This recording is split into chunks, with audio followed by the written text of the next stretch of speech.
Ladies and gentlemen, it is indeed my great pleasure to welcome Jude Charles to the next instalment of the Quantum Leap Business Show, going around the world to small businesses, giving the owners, giving them insights and inspiration and ideas on how to run the business better, how to fight back from COVID and all the strategies you can use. So Jude's particular segment today, he's a master filmmaker, storyteller, videographer, a whole lot of things. He's done over 50 podcasts and made, movie quality films with all sorts of people. Jude, welcome to the show. John, it is a pleasure to be on the show with you. I am excited about the conversation we're getting ready to have today.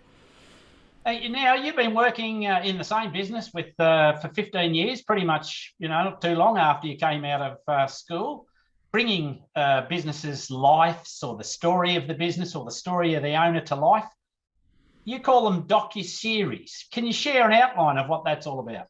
Sure. So I started this video production company in high school. I had a TV production teacher, Mrs. Donnelly, who literally taught me everything she knew about video production and about film production. And then at the end of the school year, May 5th, 2006, she handed me a yellow envelope, and inside of the yellow envelope was my first set of business cards. That is literally how I got started in business.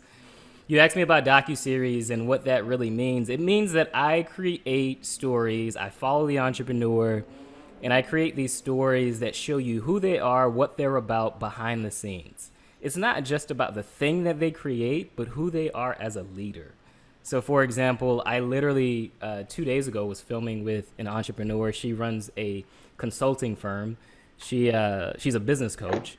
And I literally filmed with her to edit speaking engagement. And then we did an interview. And it's really a part of a 5-part series, multiple videos, a 5-part series that we will put out in 2022 about her journey of helping other entrepreneurs get over the 7-figure mark, which is $1 million in business. And so docuseries, documentaries, it's all about capturing real life. It's what I love to do. It's what I wake up every morning doing. I have a passion for storytelling. I have been writing stories since I was 8 years old. And now I get to create those same stories, the same stories that I may write out in a brief or something like that. I get to create it in film form, in video form, moving images that other people can watch and believe in. I happen to call that a dramatic demonstration of proof, which I know we'll probably get into today, but that is what I do. That is what it means to create a documentary series or a docu-series. You could say either one. That is what it means for me and the tool that I happen to use to bring these stories to life. Yep.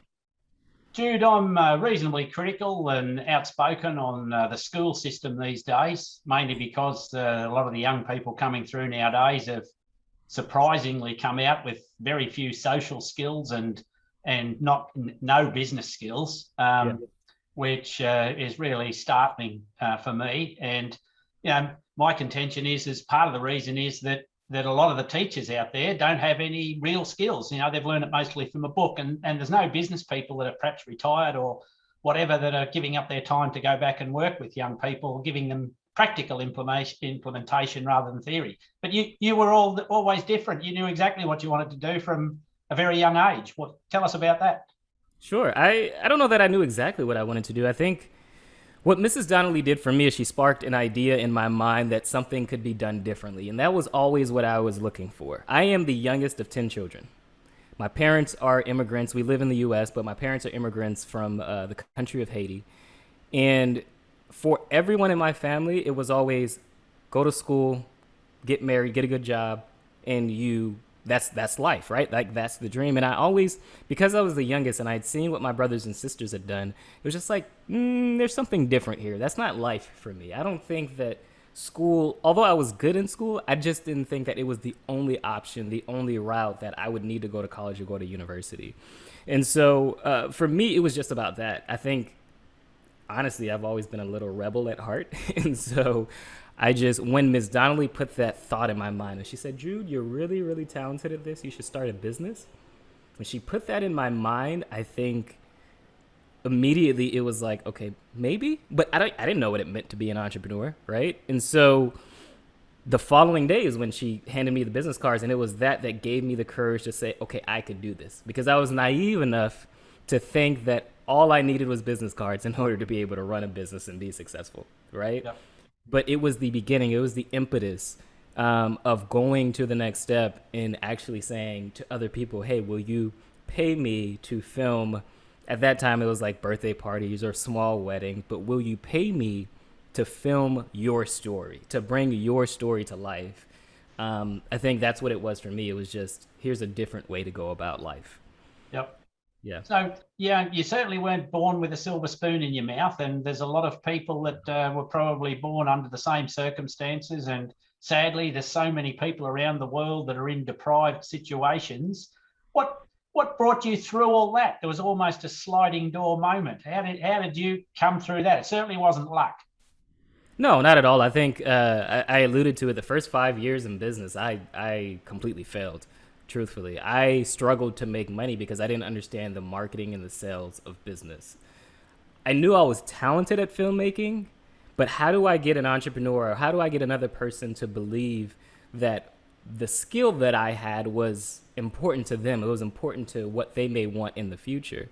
It wasn't until a day that I woke up at 7 o'clock in the morning, and I'll never forget this day because it was a nightmare for me to hear this sound that had happened, and it was the sound of chains hitting the floor. And when I got up out of bed, I ran to the front window. What it was a tow truck driver coming to repossess my car for the second time in 8 months. And I could not believe that this was happening again because money was not coming in consistently. And so I remember going back to the room. I sat on the edge of my bed, and I'm just, for at least a good 30 minutes, I'm thinking to myself, all right, you know what? I've given this a good 5-year run.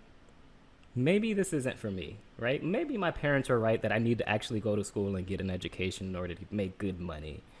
And it was in that moment that I got a call from a client that I had been working with, my very first documentary series that I had been creating with a woman by the name of Keisha Dior. And Keisha Dior was running a cosmetic company. She had built it from the ground up. We had documented the journey from the ground up. And at this point, it had been a year in business, and she calls me to tell me, believe it or not, John, she calls me to tell me that she had made $1 million in business. Wow. And it was in that moment that I couldn't believe was happening that I realized, you know what? One, I do have something valuable. But two, here was the blueprint. I had a client who I had watched for a whole year. Here was the blueprint of what it could take to grow a company. And I think, to answer your question, John, I think what it was for me was not necessarily knowing what I was doing. I didn't have a silver spoon in my mouth, and no one in my family had been entrepreneurs. But what I think it was just perseverance.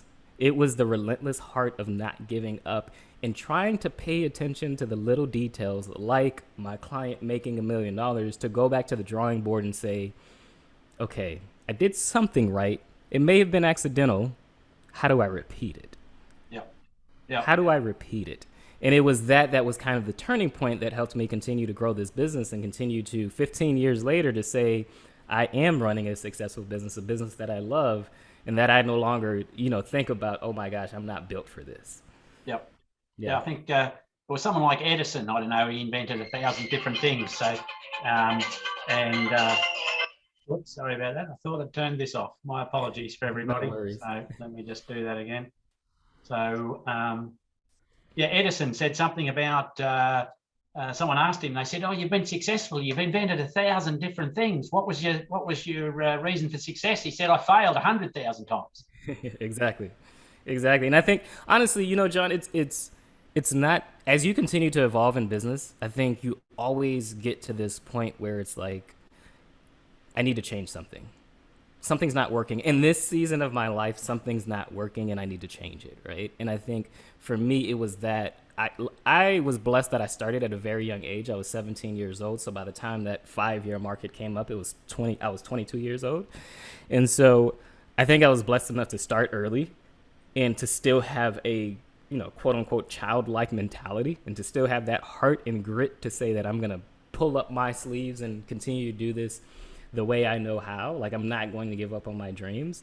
But I think it does take that doing things 100,000 times, doing it wrong in order to get it right, being able to slow down long enough to see that, hey, there's a different way to go about this. How can I find that other way? When you start to ask yourself, I think it's Tony Robbins that says the quality of the results that you get is by the quality of questions that you ask yourself, right?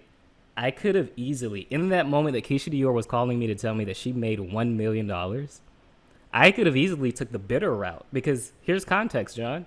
I only made $3,000 on that documentary. So I could have easily been like, wait, how does she get to make $1 million and I only make 3,000 and I'm struggling? Here's my car getting repossessed for the second time in 8 months, right? Like why would I continue this? I'm not good at this. She's making $1 million. Instead, I looked at it as a sparking moment, as a turning point to say, no, there's something here, Jude. Yep. You just got to figure out a different way. Yeah. Perhaps one of the strategies could be for getting some replicatable revenue by a cut of the action. Sure. Yeah, definitely. I didn't end up doing that, but I think to that point, it's perspective, right? Because I think you come from a different part of the business where you may have done that, right? Gotten a cut of the action. And I think I took a different route, which is, honestly, it was just to charge more. But the second thing was to prove why I was charging more, to prove the value of what I was creating. But it was perspective overall. It was the perspective to say that, no, there's yes, I could get a piece of it. Will she agree to that? I don't think at the time I was confident enough to say, give me a piece of, whether it's 10%, 5%, 1%, to say, give me a piece of that. I think it was just, I looked at it as, okay, I can leverage this. Yep. And I'm big on leverage, right? And I looked at it as that. I can leverage this to get the next client and to increase my rate. I think that's a great soundbite there. So I speak about starting with the end in mind and why that's important. Do you agree? And if so, why is it important to you? Absolutely. I agree that starting with the end in mind, it gives you clarity on where you're going. I do a consulting session called a road mapping strategy session. And road mapping is all about that. It's starting with the end in mind, starting with, okay, let's say hypothetically you want to get to $1 million in your business. Let's work backwards. We know we want to get to $1 million. Let's think about why we want to get to that $1 million, what's important, and then let's work backwards, because at that point, you need to know what is it that you need to do to get to that point. For me, in 2012, when the car got repossessed and Keisha Dior story happened, for me, it was just about getting to $100,000, right? Because I had never crossed over the six-figure mark. And so it was like, okay, how do I get to a point that I'm no longer charging $3,000, but maybe I'm charging $20,000 and $30,000. Now that means if I charge $30,000, all I really need to get over the $100,000 mark is 4 clients. That's $120,000, right? That's what it means to start with the end in mind. If you have a vision of where you want to be, just the same way you put it into the GPS, you want to get to a destination, you have to put it in, and then the GPS gives you the steps or the turns that you need to make to get to that destination. For me, I always like to start with the end in mind. And usually that end with the clients that I work with is the big mission, right? I work with, I mentioned Darnielle already. She's the business coach, and her big dream is to help entrepreneurs understand what it means to build their business through spiritual principles in order for them to build a $1 million business. Okay, how many people do you want to help get to the $1 million mark, right? Like, how much impact do you want to make? Let's work backwards. Now that we know that, let's work backwards to show how you're getting to this point and to help you get more clients. For me, that's why it's important to start with the end in mind. It just gives you a clear vision of where you're headed and how to get there. Yep. One of the things that storytelling and videography and videomentaries, or whatever you're going to call them, helps to encapsulate is the why for any business. What was your why, Jude, and why is that important for a lot of people in a business? Sure. Start with why. It was made famous by Simon Sinek, and it's something I actually use in this business as well when I'm speaking with clients.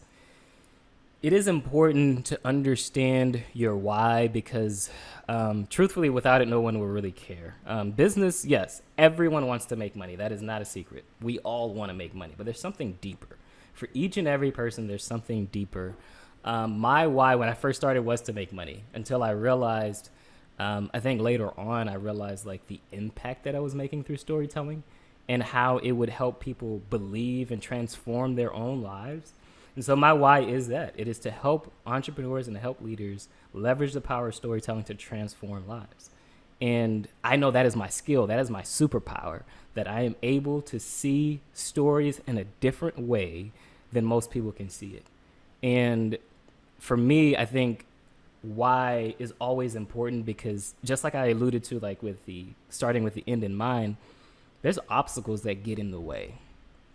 Even if you're taking a route, there might be a roadblock that you didn't anticipate, that maybe the GPS didn't update, to say, here's this road that's blocked. So now you got to figure out another way. The only thing that's going to keep you on the right path to get to your end destination is knowing you have an end destination. That is the why. I think a lot of people get in business, and it's not often that you start with your why. You start with the big mission, the big purpose. But if you spend time, you slow down long enough to think about it, you'll get there. I'm consulting on another project where I asked the entrepreneur, I said, okay, you want to double your business in 2022. Why is that? And, of course, there's I want to make money and things like that, sure. But then we got down to the real meat of it, and he said, you know what? I have 2 daughters who are getting ready to go to college in 3 years. I want to not have to worry about sending them to an Ivy League school. I don't want them to have to think about, can mom and dad pay for this school? I want to give them the best option available if they choose to go to an Ivy League school. Well, that's a different why. And that's going to get us to our destination a lot differently than if I just did something else, right? And I think, to me, the start with why, Simon Sinek says most people know what they do. They even know how they do it differently. But do you know why? Because the why is not just what will help you make a lot more money, but it also, if you have a team of employees, it'll keep them on board as well when things get hard. The why is so much deeper, and it's so much more important to simply the financial goal. To me, that is why start with why is important. You start with that, you're starting with the end in mind, and that's what helps you reach your goal. Yep, brilliant. So in my new book, Business Blunders and Bloody Great Ideas, I use some case studies on both. You've probably made some business blunders, and you've probably seen some business blunders. Can you share any ones, and how did you remedy them? Sure. I think business blunders, 2008 recession. I started business in 2006. I struggled the first 5 years to make money. The biggest business blunder I think I made, why I struggled in business the first 5 years, is not getting a mentor, not getting a coach. I often say I didn't have to struggle, I chose to struggle, because I didn't know what I was doing, and I knew I didn't know what I was doing, but I was too prideful to ask for help. To me, that has been the biggest blunder, because ever since, when I mentioned that turning point of Keisha Dior, and what I didn't mention is that I literally stopped the business and I went back to the basics. I literally took an online course that the title of it was Earn 1K. And the premise was, how do you earn your first $1,000? If you learn how to earn your first $1,000, you'll get to your $100,000, because all you're doing is repeating the process. At that point, I had earned $1,000, but going back to the basics, going back to an online course and getting help from someone that knew better than I did about the business of filmmaking, is what helped me get over the mark, and I've been using that ever since. Whether it's coaching, mentorship, just asking for help, I think is the biggest thing. That's been the biggest blunder for me. And even as I continue to grow, I think for me, it's all about that. It's who do I know that can do or get me to where I want to be, who has done it before, and how do I ask them for that help? Yep. So, coaches are 10 a penny. Every person that's read a book or gone online has next thing turned up a coach that used to work for a business and had a redundancy. How do you pick a great coach or a great mentor? For me, it is the why, but I think something else is the core values. Do their core values align with my core values? So I have 5 core values, which is depth versus width. I want someone that's going to go really deep into my business, not just surface level and try to give me the same formula that they've given someone else. Storytelling, obviously, is a core value of mine. Adventure is a big core value. So I am a pretty laid-back individual, but I enjoy adrenaline-filled activities like skydiving or ziplining, right? And so anyway, I look at my core values, and I look at their core values, and I say, okay, are we simpatico here? Is there something that will help us get through this that is bigger than just I want to make more money. Again, as you can tell through all this conversation, like one of my core values is depth versus width for that reason. I'm not just looking at money, I'm looking at impact. And so how do you find the right coach? How do you find the right mentor? It's proof of concept that they've done what you're looking to do, but it's also heart.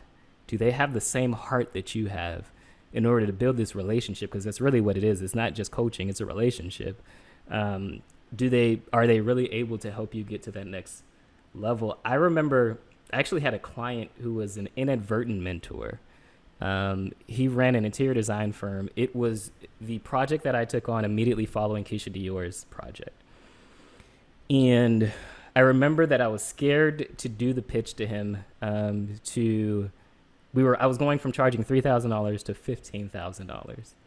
And I remember I took a whole month to do the proposal to pitch to him. He was ready to go, but I took a whole month because I was afraid. And when I finally did the pitch and we got to the moment where I gave him the price, I said, okay, it's going to be $15,000. And he said, great. When do we get started? The smart thing I did, and this is how he ended up becoming an inadvertent mentor for me. The smart thing that I did was that a day later, I went up to him and I said, hey, you said yes pretty fast. What made you decide to say yes? And he told me. But from that moment on, I was open with him about, hey, you know what? Honestly, this business hasn't been easy for me. And he told me why he decided to say yes, what caused him to say yes. But then he continued to mentor me to say, here's what makes me want to say yes, or here's what's made my clients want to say yes.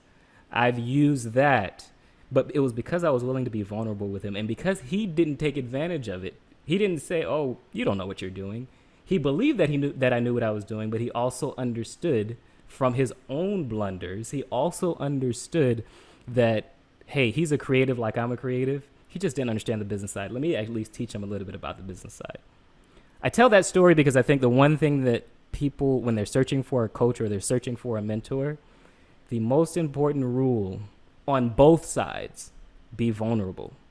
If you're willing to be vulnerable, it opens up the conversation to go a lot deeper than where it could go or where you may want it to go. But that's because you've let your guard down. That other person, the coach or mentor, have let their guard down. And now you know you're aligned. You're in alignment to get to where you want to go. Wow, great answer. And what about the other side of the equation? You must have come across some bloody good, great ideas. Or you might have had one yourself. What stands out on that side of the fence? Yeah, there's a lot of great ideas. I think what I pay attention to when it comes to great ideas is I do not pay attention to my own industry. So what do I mean by that? If you're let's say you're a plumber, right? Let's take it out of filmmaking. Let's say you're a plumber or you run a software company. I do not look at what other software companies are doing, or I do not look at what other plumbing companies are doing. Instead, I look at different industries and see what I can bring into my own industry. Because sometimes there are tips and tricks and tactics in other industries that you can bring in. What I mean by that is in my industry, one thing that I do is called road mapping, which I mentioned to earlier. And what that means is a client pays me to plan the project before we ever do the project. That is unheard of in my industry, in the filmmaking industry, that someone will pay me before I ever press record on a camera. I saw that from a graphic design company, that they were doing road mapping sessions to build out websites or to build out mock websites so that they can show the client, here's not only the website, but here's how you make money from the website, right? And for me, it was the same thing. When I do road mapping, it's not just let's get your story down or let's do a storyboard. It's how do you make money from this? How do you create dramatic leverage from the story that we are going to create together? Because it's not just about the story. You want to make sure the right people see it at the right time on the right platform. For me, that is like what I'm always looking for. What I love is that I get to work with clients in different industries. And so I'm always paying attention to that. Okay, what are they doing that's different? Business is business, but sometimes there's a nuance that you could add to your own business to take it to the next level. And that's road mapping is one of those things. And I have been able to create a different stream of income through road mapping. I've been able to do consulting where I don't have to film a project, right? And I think that has been like the thing that I see behind the scenes that I'm always paying attention to help me grow. Excellent. So I'm sure people can take away some tips on that. I know quite a few tradesmen, for instance, or tradespeople that, they have bad debts and they don't get paid till they finish their job, and then they start moaning. And I thought, well, wait on, if you walked into a retail store, you wouldn't take away the goods and then pay in 6 or 12 months later. So, Right. Yep. And professionals, accountants and lawyers, they're the worst at it, which is just totally bizarre. So some good points. Yep. So you've worked with some pretty great stories, and I'm talking about Google and Steve Harvey. I love that guy. What a personality. What's your favorite and why? Oh, that's a tough question. My favorite and why? I honestly think the favorite is a project that I'm working on now with Darnielle Jervey Harmon. Why that is just because she's so authentic and so real. I have been able to see her journey. We've been working together for 2.5 years now, and I've been able to see her growth and her journey over the years. She's extremely passionate. She's rare, in my opinion. She is an entrepreneur who makes great money, makes a lot of money, but she also gets very excited when her clients make money, and it's a genuine, authentic excitement. I believe in her mission, which I mentioned earlier, which is to help entrepreneurs experience spiritual and financial abundance by making at least $1 million. But she also wants to change generations. And I think for the first time, I'm getting to see it happen as it's happening. I filmed a lot of documentaries over the years, and that's how I filmed is as the story's happening, I'm filming it.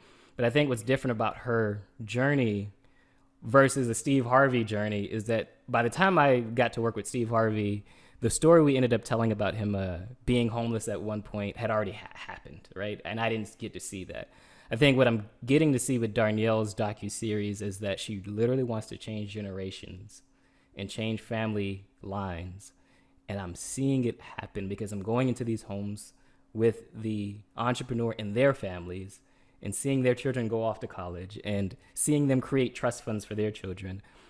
It's a different conversation, and it's a deeper why, because you get to see it happen. It's not just the entrepreneur was able to double their income or triple their income. They were able to create trust funds for their grandchildren that aren't here yet, right? Like, Yep. it changes the conversation. One of the projects I got to see the entrepreneur have a conversation with her children about how hard it is to get to the 7-figure mark.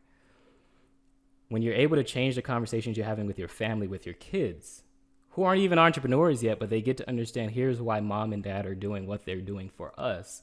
It changes the conversation, and it changes what happens later on. It allows them to appreciate it later on. For me, I do not have children yet, but for me, it is very eye-opening to see all of that happen and transpire in front of me. Right now, that's my favorite project. I've worked on a lot of great projects. Google was a great project as well, but I think just being able to see that I am a part of changing a generation, being able to tell that story as it's happening, that's powerful for me. That's Yep. powerful for me, and it's big for me, and I think that's why it's one of my favorite stories right now.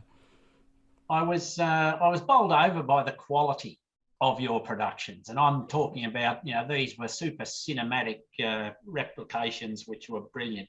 Now you don't do that all yourself, I'm assuming. So how do you make sure that whoever you're outsourcing to, because I speak about it, outsourcing, and recommend it to concentrate on the things that you're good at and you like doing, and then outsource everything else. What are your thoughts on that? Sure. Processes and systems. I spend a lot of time on the pre-production, what's called in my industry pre-production of a project, the preparation of a project. Road mapping is a part of that, but even outside of road mapping, it is digging deep into the story and then being able to recount that story, being able to recount the vision to another vendor that I'm working with, a person that I'm outsourcing. So there's just a lot of prep work. And it does take a lot of time, but I think it saves us time on the back end to make sure that the project goes the way that I envisioned for it to go. So I think the first thing is processes and systems. The second thing is taking that out of your head and actually writing down those processes and systems. We all have processes and systems, but how do you take it out of your head, write it down, and make it easy for someone to look at it and understand and then move forward with it? The third thing is the same stories I'm telling you now about, like, changing generations, right? Or changing legacies. That's actually the verbiage that I use in the documents. that Darnielle is helping change legacies, that same vision I am telling to my cameramen or to the people that are editing for me. It's like, guys, this isn't about doing the next cool video. This is about capturing very intimate moments and understanding we're going to be in someone's home. We're going to be having dinner with them. Like, we want to capture it in real life. We want to stay out of the way, but I'm in the same vision that I have, the same passion that I have, I try to portray onto the men and women that I work with. And I mean, that's the biggest thing to me as a leader. The story that it's not just about the technical aspects of it, but you have to be able to share a story with them that they will believe in too. And that's why I'm big on storytelling. It's not just a craft or a thing that I can do. It's also my core value. Throughout this podcast, I have been sharing plenty of stories, right? The Keisha Dior story, or the story about my very first mentor. I think that is the three things that has helped me grow and continue to grow, because I don't get it right all the time, but I always focus on those three things: the processes, writing down the processes and systems, and then communicating the vision, the bigger story behind what we're doing. Yep. So Jude, like every other business, you've been probably affected by COVID in some way. What were some good strategies that you adopted to deal with that? I adopted strategies before I knew I adopted the right strategies. What I mean by that is that in 2008, I worked through at least in the US, we had a recession. I forget if it was a global recession, but we had a recession in 2008 that I did not earn $1 for 6 months. Well, when the pandemic happened, I thought the same thing would happen. But there were things that I changed before we got to 2020 that allowed me to not only stay in business, but I was one of 5 people still traveling on a plane. Like, I flew through I remember I had a connection through the Atlanta airport, which is, I believe, one of the busiest airports in the world. And there were more pilots at the airport than there were people. The strategies that I adopted were, one, the kind of clients that I worked with. I only work with entrepreneurs who run 7-figure and 8-figure businesses. 2, again, inadvertent, but these were coaches and entrepreneurs who ran online businesses. They had an online component to their business, so they were still able to make money, right? And I think the third thing was that how I'm able to work with these entrepreneurs is that I just charged more. I charged more and I worked with less clients. So even though if one client walked away, I was still able to cover my own expenses or cover the income that I needed to cover. And then finally, I think just understanding numbers. Speaking to that, like charging more, it was understanding numbers so that I could have money in the bank. And if a pandemic happens, there's money in the bank to continue to get me along. If no one else comes through the door today, there's money in the bank to get me along. And one book that I recommend for that I love, and I read it at least once a year, is Profit First by Mike Michalowicz. And he talks about how do you set up your business to have an emergency fund if clients no longer walk through the door. And there's a specific strategy in how he goes about doing that. But I think it was those things. I just changed over time. I've changed the kind of client that I work with. Entrepreneurs who have at least an online component, and then charging more, and then understanding my numbers, understanding the business side of filmmaking. It's often not the talent that helps you get to the next level. It is understanding the behind the scenes, what keeps the oil that keeps the machine running. And it is the infrastructure that you set in place to make sure that all 4 tires are on the car to keep it going, that the oil is in the engine. Like, all those things is what helped me continue to make money through COVID. And I was blessed that I made the most money I've ever made in my career, in my career, was made in 2020. And so those were the strategies that I had in place before the pandemic happened to help carry me along. Yeah, a lot of wise words there, I can assure you, because it's charging what you're worth. A lot of people get scared about doing that, and and then they fall into the discounting trap, and then you're just getting clients on price, and you're attracting a bad client. Yeah, and one thing I want to point out is I am blessed to have those strategies in place. I didn't do everything right, I don't think, but I think it is when you focus on having those strategies in place, it helps you even if a pandemic doesn't happen. So, ironically, during the same season of the pandemic, I also went through burnout, depression, and anxiety all at the same time. And I continued to work, but because I didn't realize it at the time, the other thing is that when I did realize it, when I was diagnosed, I was able to take time off of work, right? Yep. And it was because of having these things in place. And I think that is the one thing entrepreneurs don't do. So one thing I didn't have in place, actually, that's the route that I was going. One thing I didn't have in place was vacation time, right? Taking time off, because while everyone was taking time off, I was still working. And I want to say that because I think as entrepreneurs, when we're building businesses we're passionate about, we forget to take that time off. We forget to take vacation. We forget to do the things that are important to keep us going. Oftentimes it is the vacation, even if it doesn't make sense initially, but when you take that break, when you take that time off, you're able to decompress. You're able to turn off your mind from business. You're able to spend time with your family. That is more important, almost more important than the working 24 hours a day. Yep. In the beginning, yes, there's a grind and you want to make sure this business is getting off the ground. You want to make money for your family. Understandable, but also understand that you have to take time off. And I think while I also talk about what I did right, I also want to talk about what I did wrong. And that was one of those things that I didn't do right, that I did wrong, where I did not take enough time off. Yep. That I continued to grind, that I allowed fear to drive me. Because like I mentioned in the beginning, the 2008 recession I lived through, and I thought it was the same thing happening again. And I didn't want that to happen again. Not realizing I had these things in place already to keep my business going. So that's something that I want to make sure to highlight. There is all these great things that's happening in my business, but there's still, even as you're growing and you're doing great things, there's still bad things that happen you have to pay attention to as well, to continue to refine and iterate so that you build the business that serves your life, not the other way around. Yep. That was a good reason why there's 4 quarters in a football game, and you just don't go and play the whole match without a break. So some good stuff there. Jude, if you could wave a magic wand over you and your life right now, what would it be a project that you'd love to get involved in and why?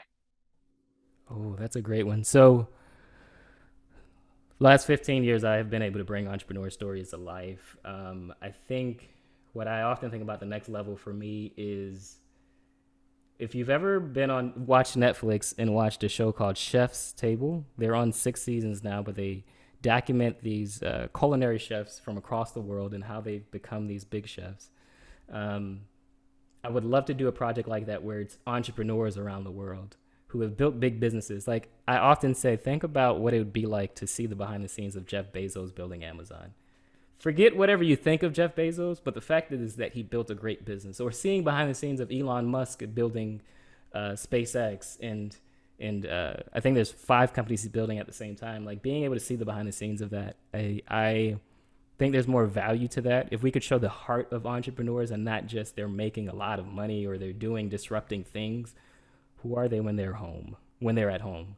Who are they when they're faced with difficult moments? I filmed a docuseries once where the entrepreneur was running a $100 million business and one of their vendors went out of business and they had $5 million worth of inventory in their warehouse that they had to get from the vendor within 3 days. 10 18-wheeler trucks that they had to pull into the warehouse in order to get all of this out. The point is, if you get to see the behind the scenes, you see the ups and downs. I'd love to bring that to a much larger stage. The clients and entrepreneurs I work with, they bring it to their audience. And obviously, yes, they do Facebook ads and things like that. But outside of that, an audience that may be dreaming about being an entrepreneur, that don't really know where to get started or know that there will be difficult moments. Just like I'm talking about taking vacation. I have an entrepreneur who talks about she worries if she is being a great mom. Her son's 14, but she's spending a lot of time in the business. I think those conversations are important. And they're the deeper conversations than just how do we disrupt a market or how do we make more money. It's how do we live life as a whole CEO, as a whole human being. Being able to see others do that, I think, will help transform the way entrepreneurs live today. Fantastic. And just to finish up, and the time's just flown past, Yes. is Now, if you could take one golden nugget of information away, and what would you, I don't know, if you said to your 18-year-old self, knowing what you know now, what would be the one thing that you'd make sure that you did that you didn't do at the time? One thing that I would have done that I didn't do at the time was read more books. We've talked about hiring coaches and mentors. We've talked about online courses. We talked about workshops. Let's just say hypothetically, you didn't have money, or it cost too much to do these things. Books are the cheapest investment that you can make. And as of today, I read 50 books a year. I didn't start doing that, but when I started reading, I started my first year of like going back to reading consistently. It was one book a month, so I read 14 books in 1 year, and I saw my income increase by 50%. It was the only thing I did that year was read books. So I know that's what it was.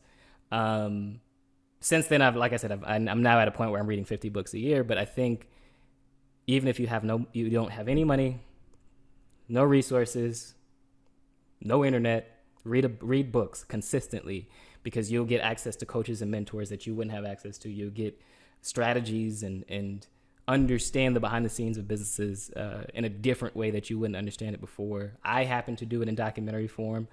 It's also done in book form. And I think that would be the one thing that I didn't do back then that I would tell my 18-year-old self, 17-year-old self when I first started to do now. Jude Charles, it's been an absolute delight and pleasure to have you on the show today, and I wish you well in your journey, and I'm sure we'll catch up and compare some notes and do some more stuff going forward. But thank you very much for your time today, and there's some great little nuggets that people will get from being on the show. Thank you very much.